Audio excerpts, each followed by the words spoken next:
Langinus macrophylla. Langinus multiflora. Langinus. Oh, hi. Didn't see you there. Thanks for coming to my live stream, everybody. My name is John Marra. I am the Ecoliteracy and Restoration Specialist at Blue Water, Baltimore. Coming to you live from my living room with the generous production help from Shannon at Shannon at Human Being Productions. She's over there to the side, you can't see her, but we're going to put a link to their Facebook page down in the comments. They have been helping us out with all this cool gear you see and getting this all set up for us to look really professional. So yeah, I'm the Ecoliteracy and Restoration Specialist at Blue Water, Baltimore. So when I'm not out actively planting or maintaining Baltimore's tree population with my coworkers and volunteers, I am out teaching folks of all ages about stormwater and its effects, the benefits of green infrastructure at reducing stormwater, and the ways that people can take individual actions to have a positive impact on Baltimore's ecosystem. So Blue Water, Baltimore. I'm going to go through the whole spiel here. Let me move my notes along. If you don't know already, Blue Water Baltimore's mission is to restore the quality of Baltimore's rivers, streams, and harbor to foster a healthy environment, a strong economy, and thriving communities in Baltimore. We work towards a future where our waterways are safe and enjoyable for all. Clean water, strong communities. And I, right now, like so many of us, are trying to strengthen my community by not going out and actively taking care of trees. And so today, I'm going to teach you how to do something inside your home that you can use to have an impact on the area outside your home. We're going to be making seed balls today. Seed balls they're a great way to spread natural native plant species around your home. Normally, we say take these things out to the park or if you have a community garden, putting them there, but we're trying to not encourage anybody to spread things around outside that have been touching their bare hands. So feel free to put these around your backyard or your front yard, or you just save them for when we can all return back outside.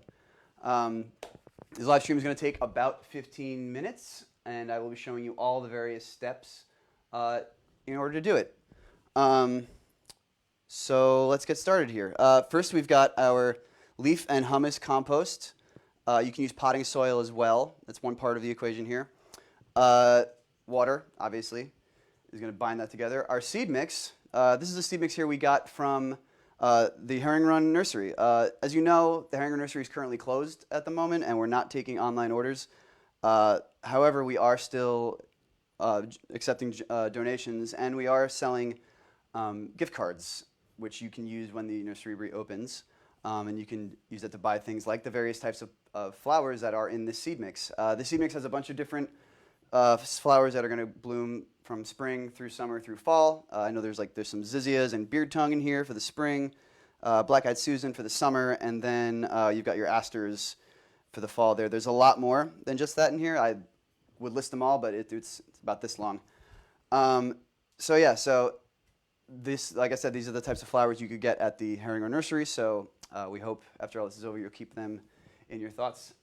And you can also go to bluewaterbaltimore.org to learn more about the nursery and lend your support there. All right, let's get started. These are the instructions here. You probably can't see them, but I'm going to be putting these online as well later. These are going to be down in the comments section. Once you have all your ingredients, your potting soil or compost, oh, I forgot. This is the most important and secret ingredient of all. This is kitty litter. This is clay pellet kitty litter. If you're going to do this, don't use the scented stuff. Nothing with any additives of any kind. Just plain clay pellets, because this is going to be biodegradable and go into the earth. If you put any the kitty litter that has those additives for scents, that will probably go down into the groundwater. If it doesn't go into the groundwater, it'll sheet off and go down into the storm drains and then out into the harbor. So natural, biodegradable clay kitty litter pellets. And this is the secret ingredient because this is what's going to bind the seed balls together with the water. For measuring, It's in parts.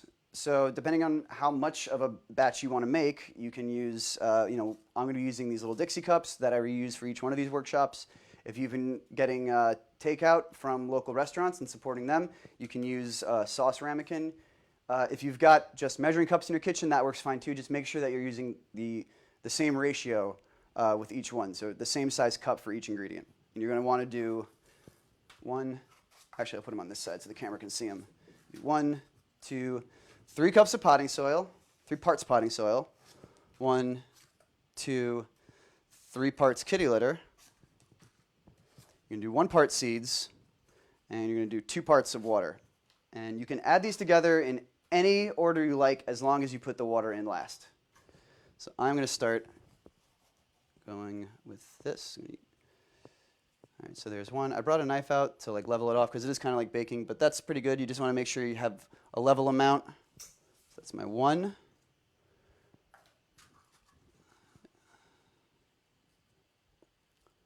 There's part 2. And here comes part 3. So like I said, this is I'm using a leaf and hummus compost here. Potting soil works fine. This happened to be a half bag left over at the nursery, so this is what I took, or was given by Mary. I took. Thank you, Mary. Kitty litter next. Part 1, again, you want to make sure that you have a level amount. You can eyeball it, but if the ratios are a bit too much, you can make them a bit sticky, and then you might need to add more water, and if you add more water, you can make them a little bit too runny. So just trying to make sure we set ourselves up for success ahead of time. Oh, that's 2. See, I did this so I wouldn't lose count, and now I'm talking while working. This is my first ever live stream, can you tell? All right, that's 3. So we got 3 parts potting soil, 3 parts kitty litter getting mixed up there. Man, I don't know about y'all, but I live in an apartment, so there's like not a lot of gardening that can be done. It feels really good to get my hands dirty right now. All right, 1 part seeds.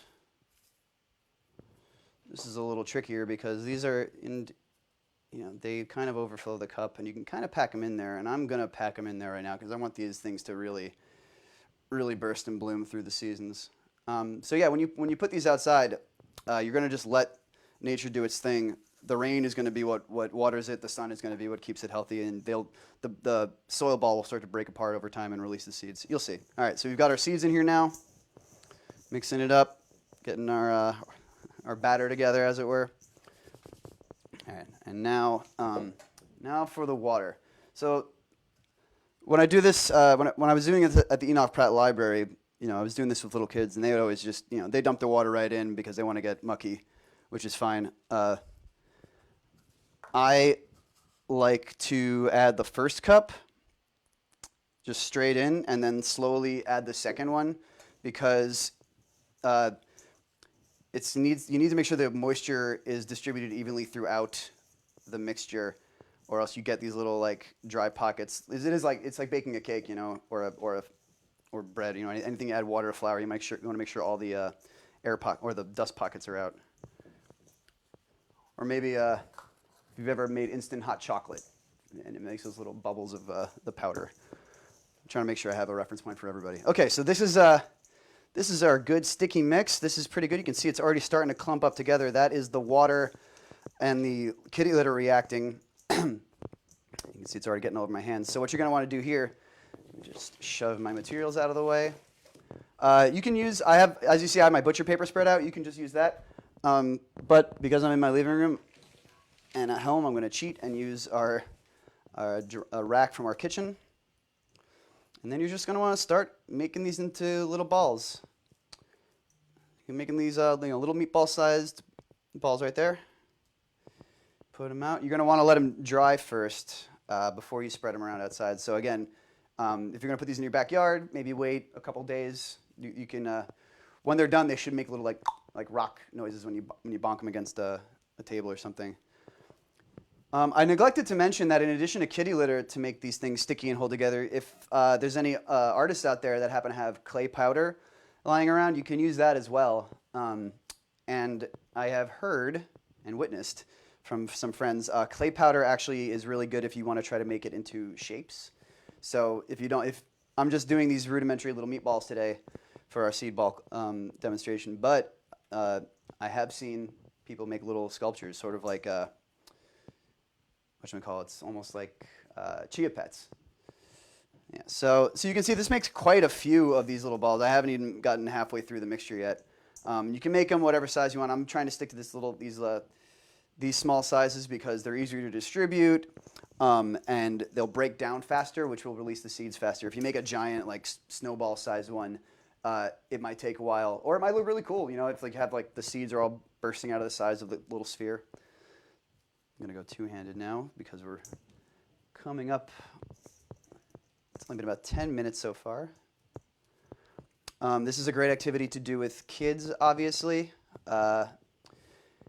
So if there's any folks out there who need something to keep their kids busy. Also, that reminds me, I can't scroll to it now on my computer, but there is a webinar that I will put the link to in the comments as well immediately after this once I wash my hands in the comments. And it is a great, it's going to have resources for like how to keep kids busy at home while stimulated and educated, and not just plopping in front of the TV or anything like that. I know it's been tough for a lot of my friends with kids to try to juggle. So again, that's going to be in the comments, and it's starting at noon. So immediately after this live stream, you can check that out. Getting down to the end of it. I think I might just make these two bigger ones because I want to move on. They're not the prettiest ones I've ever made, but again, they don't have to look good now. They have to look good when they bloom. All right, that's good enough.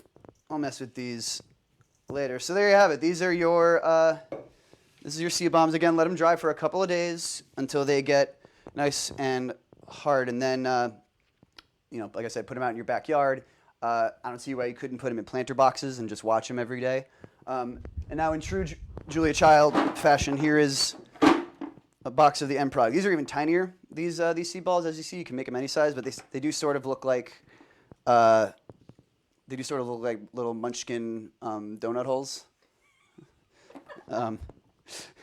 Shannon liked that one. Do not eat. But yeah, so and in my original plan, I was going to open up this window behind me and just casually toss these outside into the backyard. But like I said, I live in an apartment building, and so there's other people, and I don't want to encourage people putting things that they've touched with their bare hands out in public, no matter how healthy they are. So that's it. That's the whole thing. You can go back to the beginning and watch this again if you missed anything. Want to again, huge thanks to Human Being Productions for helping us set this up. Please plug for the Herring Run Nursery. Please keep them in your thoughts because it has been rough having that place closed for a while. And like I said, we do have gift cards for sale, which you can reuse. You can use once we reopen. Check in the comments for the link to that webinar today. I'm trying to think if there's anything. BlueWaterBaltimore.org. If you want, we have a social media presence on every platform, including LinkedIn, Instagram, Facebook, and the Herring Run Nursery does too. What else? I'm trying to think if there's anything else I can say. But I guess that's it. Stay safe, stay healthy, and everybody wash your hands for 20 seconds.